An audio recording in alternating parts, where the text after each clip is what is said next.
Kakinada SEZ వ్యవహారంపై Chandrababu TDP ప్రభుత్వంపై తీవ్ర స్థాయిలో విమర్శలు చేసిన మాజీ మంత్రులు కన్నబాబు, దాడిశెట్టి రాజా, మాజీ ఎంపీ వంగా గీత బహిరంగ చర్చకు రావాలని పిఠాపురం మాజీ ఎమ్మెల్యే వర్మ సవాల్ విసిరారు. ఈ సందర్భంగా కార్యకర్తలతో పిఠాపురం ఉప్పాడ బస్టాండ్ వద్ద ర్యాలీగా మాజీ ఎమ్మెల్యే వర్మ బయలుదేరారు. మాజీ మంత్రులు కురసాల కన్నబాబు, దాడిశెట్టి రాజా, వంగా గీతలు చర్చలో పాల్గొనేందుకు కుర్చీలను ఏర్పాటు చేశారు. వర్మ సవాళ్లను వైసీపీ నేతలు స్వీకరించకపోవడంతో వైసీపీ నేతల రాక కోసం పిఠాపురం నడిబొడ్డున వర్మ వేచి చూశారు. ఈ సందర్భంగా వర్మ మాట్లాడుతూ టీడీపీ కార్యకర్తలు రైతులపై తెలుగుదేశం ప్రభుత్వం కేసులు పెట్టిందని విమర్శిస్తున్న వైసీపీ నాయకులు కేఎస్యూజెడ్ ఎవరు పెట్టారో గుర్తు చేసుకోవాలని ఎద్దేవా చేశారు. చంద్రబాబు నాయుడు సెజ్ భూముల్లో ఏరువాక చేసి న్యాయం చేస్తానని మాట ఇచ్చిన ప్రకారం 160 కోట్ల రూపాయలు రిజిస్ట్రేషన్ అయిన భూములకు చెల్లించారని గుర్తు చేశారు. బహిరంగ చర్చకు రాని వైసీపీ నేతలు వారు చేసిన ఆరోపణలన్నీ అవాస్తవమని ఒప్పుకున్నట్టే అని ఆయన ఆరోపించారు.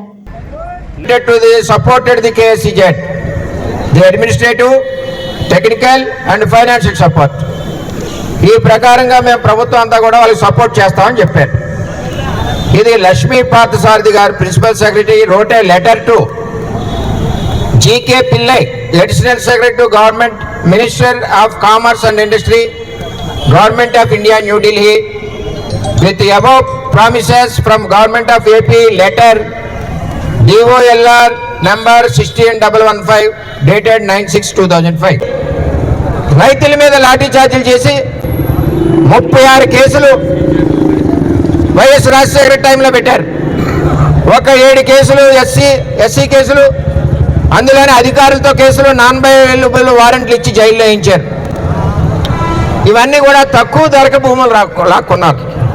నిన్న కన్నబాబు గారు అన్నారు 2003లో సిబిఎన్ గారు ఏపీఐసిసికి 2094 ఎకరాలు భూసేకరణ చేశారని సబ్జెక్ట్ తెలియకుండా ఆలోచన లేకుండా మాట్లాడారు. చంద్రబాబు అయ్యలో కాదు, అది 2009 ఎకరాలు 94. రాజశేఖర రెడ్డి అయ్యంలో ఏపీఐసిసికి 2094 74 సెంట్ల భూమి 14/6/2008 ట్రాన్స్ఫర్ చేశారు. అప్పుడు ముఖ్యమంత్రి ఎవడో జగన్మోహన్ రెడ్డిని అడగండి, అర్థమవుతుంది. కన్నబాబు గారు అంటే మళ్ళీ కన్నబాబు గారు అంటారు 2013 యాక్ట్ ప్రకారం ఇవ్వాలి కదా అంటారు. 2013 యాక్ట్ ఎలా వర్తిస్తుంది? కన్నబాబు గారు మంత్రి చేశారు. మీరు ఏ చట్టం ప్రకారం భూసేకరణ మీరు అవార్డు ఇచ్చారు? రాజశేఖర రెడ్డి ఉన్నప్పుడు 2013 చట్టం వచ్చిందా? రాలేదు. మొత్తం భూసేకరణ నోటిఫికేషన్ ఏ చట్టం మీద వేశారు? పాత చట్టం మీద ఇచ్చారు.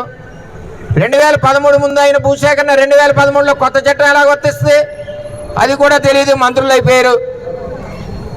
అలా మాజీ మంత్రులు దాడిశెట్టి రాజా గారు, కన్నబాబు గారు, మాజీ ఎంపీ మా అక్కయ్య గీత గారు తెలుగుదేశం ప్రభుత్వాన్ని, చంద్రబాబు నాయుడు గారిని విమర్శిస్తూ కాకినాడ సీపోర్ట్ గురించి, కేఎస్ఈజెడ్ గురించి చాలా మాట్లాడారు.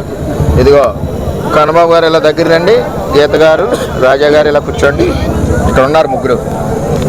ఈవేళ చర్చికి రమ్మంటే భయపడి ముగ్గురు పారిపోయారు. వాస్తవంగా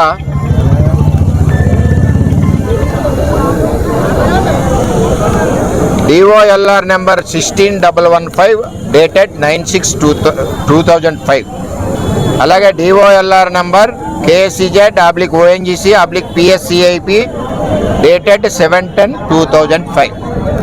కన్నబాబు గారు ఏమన్నారంటే 2003లో చంద్రబాబు నాయుడు గారు ఏపీఐసిసికి ల్యాండ్ ఎక్విజిషన్ చేశారన్నారు. అది చాలా తప్పు. 14/6/2008 రాజశేఖర రెడ్డి ప్రభుత్వంలో ఏపీఐసిసికి 2094 ఎకరాల 74 సెంట్లు చేశారు.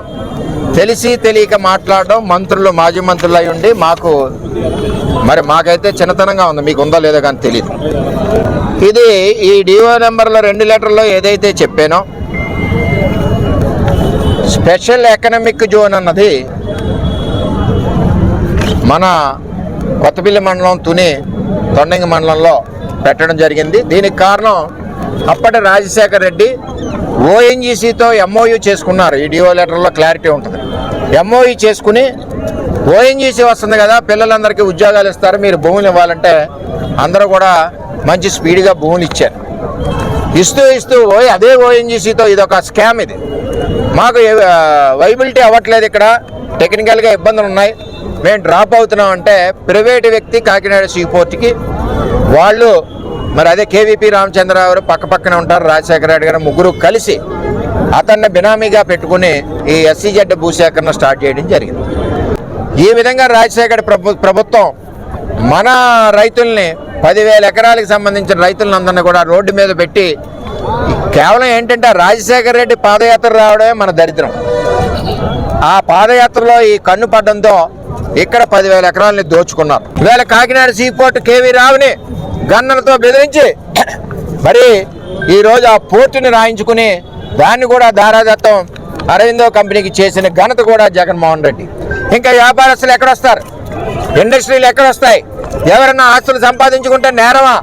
ఎవరన్నా మంచిగా వ్యాపారం చేస్తుంటే నేరమా? 10 మంది ఉద్యోగాలు ఇచ్చి ఇవాళ కాకినాడ సీపోర్ట్ని గన్ ఇచ్చి బెదిరించారు, అలాగే కేఎస్సీజెడ్ జిఎంఆర్ని గన్లు ఇచ్చి బెదిరించారు.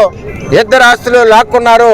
లాక్కుని వాళ్ళు అరవిందో కంపెనీకి ఇచ్చి పండగ చేసుకోమని జగన్మోహన్ రెడ్డి గారు చెప్పారు.